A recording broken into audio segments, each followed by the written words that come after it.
পথের ভিখারির দাম আছে, কিন্তু আমার কোনো দাম নাই। এর জন্য আমি খুবই কষ্টে আছি। যদি এইভাবে না মাইরা যদি একবারে মাইরে ফেলে, তাহলে মনে হয় আমার জীবনটা অনেক সুখের হবে। আমি সরকারের কাছে এমনভাবে দাবি জানাইতেছি যে মরার আগে যেন আমাদেরকে পুনর্বহাল করা হয়। সবাই আমরা ভালো মানুষ হিসেবে বাঁচতে চাই, আমাদেরকে আরেকবার এরকম সুযোগ দেওয়া হোক, আমাদের প্রতি যেন অবিচার না করা হয়। তা সরকার যদি আমাদের ওই খাতাদের নামটা লিখে আমাদের যদি পুনর্বহাল করে, আমাদের সম্মানটা ফিরিয়ে দেয়, আমার বাচ্চা কাচ্চাগুলো যদি সম্মান পায়, আমার বাচ্চা কাচ্চাগুলো চাকরি যদি পায়, এটাই আমাদের শেষ লক্ষ্য। আমরা যদি এই জায়গা থেকে যে নামটা আমরা বাদ দিয়ে আমার বাচ্চা কাচ্চা যেন সম্মানের সাথে বাঁচতে পারে, এটাই হলো আমাদের মূল লক্ষ্য।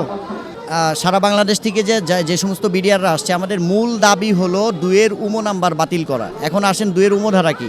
সরকার যখন আমাদের আন্দোলনের ফলে যখন তদন্ত কমিশন গঠন করলো, মানে কমিটি করার কথা ছিল, আমাদের আন্দোলনের ফলে ওটা কমিশন হয়ে গেছে। যাই হোক, ওইখানে 2-এর উমো ধারা দিয়ে আমাদেরকে একদম বেঁধে দিয়েছে।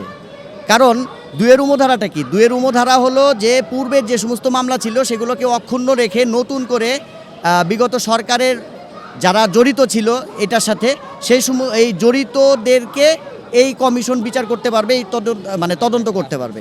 এখন আমার কথা হলো যে 18,919 জন, এই 18,919 জন, তাহলে কি আমাদের উপর যে সমস্ত প্রহসনমূলক মামলা করা হয়েছিল, প্রহসনমূলক বিচার করা হয়েছিল, সেই প্রহসনই থেকে যাবে? তো এখন আমরা সরকারের কাছে আকুল আবেদন থাকবে যে প্রজ্ঞাপনের 2-এর উমো ধারা বাতিল করে আমাদের জন্য ন্যায় বিচার প্রতিষ্ঠা করুন। আমাদের আন্দোলনটা হচ্ছে 2009 সাল থেকে, যখন এই পিলখানা হত্যাকাণ্ডকে ইস্যু করে নিরীহ বিডিআর সদস্যদেরকে বিভিন্নভাবে, যেমন ডান্ডা বিড়ি পরে যখন কুটি উঠানো হতো, যা মানবতা বিরোধী, তখন থেকে আমরা সন্তান যারা আছি তারা বলে আসছি। তো আমাদের এই আন্দোলনটা কিন্তু দীর্ঘ 16 বছর ধরে চলমান, কিন্তু 2018 সাল থেকে আমাদের আন্দোলনটা আরও বেগবান হয়েছে।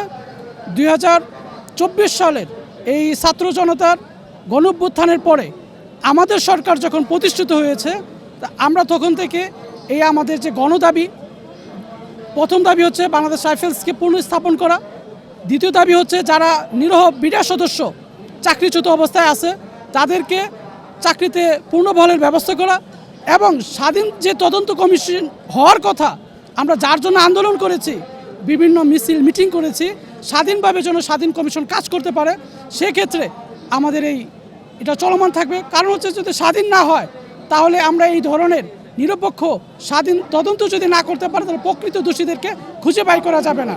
আসলে আমি বাংলাদেশ রাইফেলসের একজন গর্বিত সৈনিক হিসেবে বাংলাদেশ রাইফেলসের নাম পরিবর্তন করে বর্ডার গার্ড বাংলাদেশ করা হয়েছে, তার প্রতিবাদে আমি স্বেচ্ছায় অকালীন অবসর নিয়েছি চাকরি থেকে, এবং এই নাম এবং পোশাককে পুনর্বহাল করার জন্যই এই নির্যাতিত নিপীড়িত সৈনিকদের পাশে একাত্মতা ঘোষণা করে, এবং এই বাংলাদেশ রাইফেলস নাম এবং পোশাককে পুনর্বহাল করার জন্যই আমি এই আন্দোলনে অংশগ্রহণ করতেছি। এই পোশাককে আমি ভালোবাসি, বাংলাদেশকে ভালোবাসি, বাংলাদেশ রাইফেলসকে ভালোবাসি, যার কারণে আজও আমি এই বাংলাদেশ রাইফেলসের পোশাক এবং তার নামকে পুনর্বহালের জন্য দাবি করে আসছি, এবং দাবি করে যাব ইনশাল্লাহ আনটিল মাই ডেথ, আমার মৃত্যু পর্যন্ত আমি দাবি করে দেব। বাংলাদেশে 18 কোটি লোকের এটা পানের দাবি হলে থেকে বিডিআরের চাকরি, এটা নির্দোষ। আপনি একটা সাধারণ আপনার সাংবাদিক বাইরে যারা আছেন, যাদেরকে যে কাউকে জিজ্ঞেস করেন, বলবে যে না ওদের কোনো দোষ নেই। আমরাও তো বলবোই, আমরা তো আমরা ভিকটিম, কিন্তু যাদেরকে জিজ্ঞেস করেন কেউ বলবে না যে কি আমরা এখানে আমরা দোষী। তো এটা সবাই জানে যে আমরা নির্দোষ। তো এখানে আমরা যদি বলি যে আমরা এখন রাস্তা নামতে হবে, যে আমাদের চাকরি দেন, আমাদের চাকরি, এটা আমরা বলবো কেন? আমরা তো একটা চিন্তা করছিলাম যেদিন যে 5ই আগস্টের পরে যে সরকার গঠিত হয়েছে, পরের দিন আমরা চাকরিতে আমাদেরকে ডাকবে, এটা আমাদের চাওয়ার কোনো দরকার নেই, আমাদেরকে ডেকে নিতে হবে। তাহলে আমরা চাওয়া এটা আজকে আমাদের জন্য ব্যর্থতা। তো এই জন্য আমি উদাত্ত আহ্বান জানাবো, আমাদের সাথে আমাদের 18 কোটি জনগণ, আপনি জিজ্ঞেস করবেন, সবাই আমাদেরকে বলবে যে কি আমাদের চাকরিটা ওদেরকে ফেরত দেন। আপনি যদি জিজ্ঞেস করেন, যদি 10 জন লোকে বলে যে কি না এরা দোষী, তাহলে আমাদের দরকার নাই, আমরা নির্দোষ, আমাদের চাকরিটা দেন, আমাদের সুযোগ সুবিধা, আমাদের চাকরি যা দেওয়ার আমাদেরকে আমরা ফেরত চাই। এই জন্য আজকে আমাদের এখানে একত্রিত হওয়া। আমরা 18,519 জন সদস্য আমরা এখানে সবাই আছি। আমি ওই সময় 36 রাইফেল ব্যাটালিয়ন দরবার হলেই ছিলাম।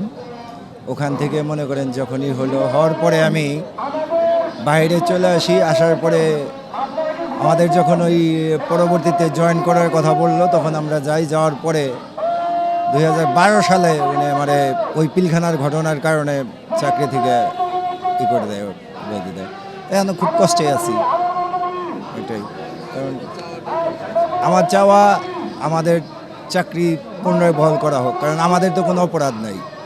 কারণ আমরা সাধারণ সৈনিক হিসেবে কোনো সৈনিকই কোনো অফিসারের বিরুদ্ধে দাঁড়াইতে পারে না। আপনি যতই কিছু করেন, আপনি আপনার বাবার বিরুদ্ধে কোনো কথা বলতে পারবেন না। তাহলে আমাদের অপরাধটা কি? কারণ আমাদের চাকরি আমাদেরকে ফেরত দেওয়া হোক।